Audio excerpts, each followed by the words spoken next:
사물의 일터신학. 일은 더 못해도 거래처는 잃지 말자. 전에는 어떤 대부업체가 연 몇백 %가 넘는 이자를 받아 적발되었다는 기사를 종종 볼 수 있었다. 그런데 이제 이자 제한법상 최고 이자율이 정해져 있긴 하다. 빚을 내야 하는 사람의 딱한 이야기가 성경에도 여러 곳에 등장한다. 예수님의 비유 말씀 중에 불의한 청지기의 비유로 불리는 말씀이 대표적이다. 한마디로 말하면 불의했지만 지혜롭게 처신한 청지기의 이야기인데, 특히 사물의 일터신학 관점으로 채무증서에 대해 생각해 보자. 첫째, 부잣집 청지기의 일탈과 효과적 대응. 한 부자에게 청지기가 있었다. 청지기는 부잣집의 살림살이와 재정 문제를 총괄하는 신망이 두터운 종이었다. 한 식구나 마찬가지였다. 그래야 집안의 모든 재산을 맡길 수 있었다. 그런데 이 집 청지기가 주인의 돈을 낭비했다. 주인의 소유를 낭비한다는 표현은 예수님의 탕자 비유에서 둘째 아들이 먼 나라에 가서 허랑방탕하여 재산을 낭비한다는 단어와 같은 단어를 쓰고 있다. 청지기가 주인의 재산을 낭비한다는 소문이 주인에게도 들릴 정도였다. 온 동네 사람들이 다 알고 있었다는 말이다. 청지기의 불의함을 확인한 주인은 말했다. 내가 보던 일을 세마라. 주인은 관계를 끊자고 했다.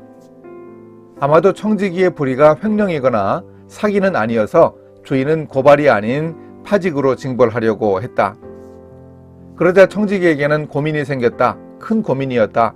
주인이 내 직분을 빼앗으니 내가 무엇을 할까? 막노동을 하자니 힘이 없고 구걸해서 빌어먹자니 창피한 심정을 청지기는 한탄하고 있다.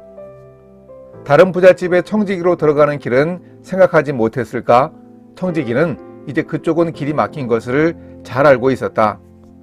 청지기 업계의 블랙리스트에 올랐다는 말이다. 그러니 이제 뭔가 다른 돌파구를 찾아야 한다.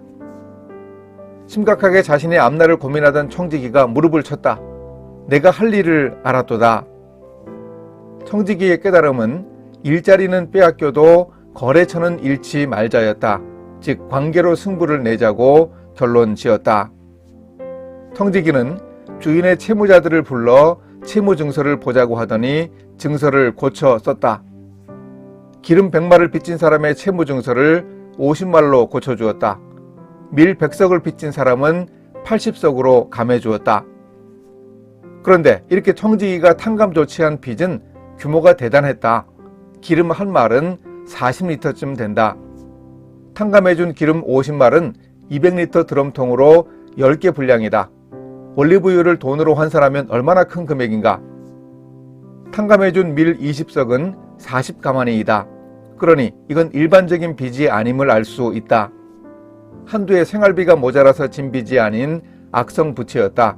여러 해 쌓인 고리채를 갚을 엄두를 내기도 힘들었다. 밀 200가마니를 빚지고 있는 사람이 어떻게 갚을 것인가? 해를 넘기면서 계속 이자가 이자를 낳았고 앞으로도 더욱 그럴 것이니 그 부채는 결국 사람 잡는 빚이었다. 이런 악성 부채를 자기 주인에게 지고 있는 사람들을 부른 청지기가 당신은 50% 할인, 당신은 20% 할인이라고 새로 채무증서를 써주었다. 단순히 주인의 재산을 축내고 낭비하는 것만은 아니라는 느낌이 들지 않는가? 둘째, 채무증서를 고쳐 써준 청지기는 어떤 사람일까? 이 채무증서에 대해서 여러 상상을 해볼 수 있다. 일단 부채의 규모가 큰 것이 악성 채무라는 증거가 될 수 있다. 또한 생각할 수 있는 점은 이렇게 부채의 규모가 큰 것으로 봐서 한 사람이 진 빚은 아닐 수 있다는 가능성이다. 이 채무증서를 가지고 있는 사람은 농민과 부잣집 사이에서 여러 농민을 거느린 중간관리자와 같은 관리형 책임자, 소사장과 같은 고용주가 아니었을까 추측해 볼 수 있다. 왜냐하면 채무증서를 가지고 있다면 그를 아는 사람이었을 가능성이 크다. 예수님 당시의 생활상을 보면 그를 아는 사람이 도시에는 10% 정도, 농촌에는 2, 3%에 불과했다니 청지기는 상당히 유식한 계층에 속했음을 알 수 있다. 이렇게 청지기가 부자와 농민들 사이에서 중간 역할을 하는 사람이라는 상상도 해볼 수 있다.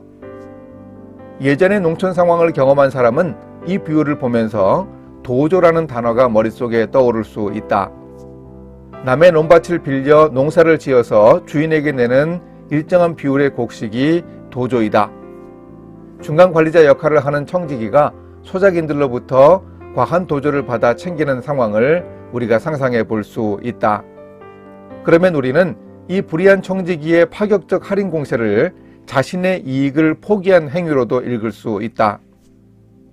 조금 더 상상해 볼 수도 있다. 본래 이스라엘에서는 내국인끼리는 돈 거래에서 이자를 받지 못하게 되어 있었다. 그런데도 공공연히 밀과 기름 같은 생계 관련 필수 품목들을 이자를 받고 빌려주었다. 그래서 할인한 기름 50말과 밀 20석은 이자 부분을 탕감해 준 것이라고 보는 견해도 있다. 여하튼 이 채무증서에 대해서 우리는 정확히 알기는 힘들지만 다양한 상상을 해볼 수 있다. 어떤 것이 가능한 해석일지 그 결과를 보면 보다 분명해질 수 있다. 청지기가 채무증서로 장난을 좀 쳤더니 어떤 일이 벌어졌는가? 주인이 소문을 듣고는 이 옳지 않은 청지기가 일을 지혜 있게 했다고 칭찬했다. 그런데 생각해보라. 의로운 사람이 일을 지혜롭게 하지 불의한 사람이 어떻게 일을 지혜롭게 하는가? 우리는 보통 이렇게 생각한다. 그런데 여기서 예수님이 가르쳐 주시려는 교훈은 바로 이것이다. 그릇된 인격을 가지고도 이렇게 지혜롭게 일하는 사람을 보고 배우라. 이 비유를 통해 예수님은 하나님 나라의 도덕 기준을 말씀하시지 않았다. 비리와 구조적인 모순이 난무하는 세상에서 제한된 지혜를 발휘하는 방법에 대해 특별한 사례를 들어 칭찬하셨다.